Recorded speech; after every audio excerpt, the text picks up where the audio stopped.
எல்லாருக்கும் வணக்கம். நான் நிவாஸ் சேகர். நம்ம சேலஞ்சோட 35வது நாள் இது. எண்ணங்கள் எவ்வளவுக்கு எவ்வளோ உயர்வாக இருக்கோ அந்த அளவுக்கு நம்மளும் உயர்வோம். ஸோ உங்களோட எண்ணங்களை உயர்வாக வச்சுக்கோங்க. எல்லாருக்கும் நல்லதே பண்ணுங்க, நமக்கும் நல்லதே நடக்கும், கண்டிப்பாக நடக்கும். அப்புறம் நம்ம சேனலை சப்ஸ்கிரைப் பண்ணாதவங்க சப்ஸ்கிரைப் பண்ணிக்கோங்க.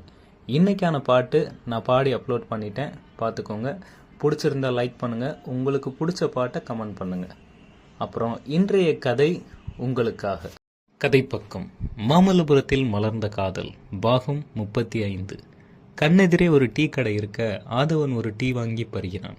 எப்பா என்ன சுகம்! காலங்காத்தால டீ குடிக்கிறத விட இந்த உலகத்தில் ஒரு சுகம் இருக்க முடியுமா என தன் நிலையை மறந்து சிந்தித்து கொண்டிருந்தான். டீ குடிச்சா காசு கொடுக்கணும்ல. தனது தோள் பையினில் இருக்கும் பணப்பையை ஆதவன் எடுக்க முற்பட ஒரு சிறு பெட்டி இருப்பதை கண்டான். கடைக்காரருக்கு கொடுக்க வேண்டிய சில்லறையை கொடுத்தவன் அந்த பெட்டியை கையில் எடுத்துக்கொண்டு டீ கடை அருகில் இருந்த மேஜையில் அமர்ந்தான். நம்ம இந்த பெட்டியை எடுத்துட்டு வரல, அப்போ யாரோடது என்ற சிந்தனையோடு பெட்டியை திறக்க ஆரம்பித்தான். ஒருவேளை மித்ரா வச்சிருப்பாளோ என்ற ஆர்வமும் ஆதவனுக்கு இல்லாமல் இல்லை.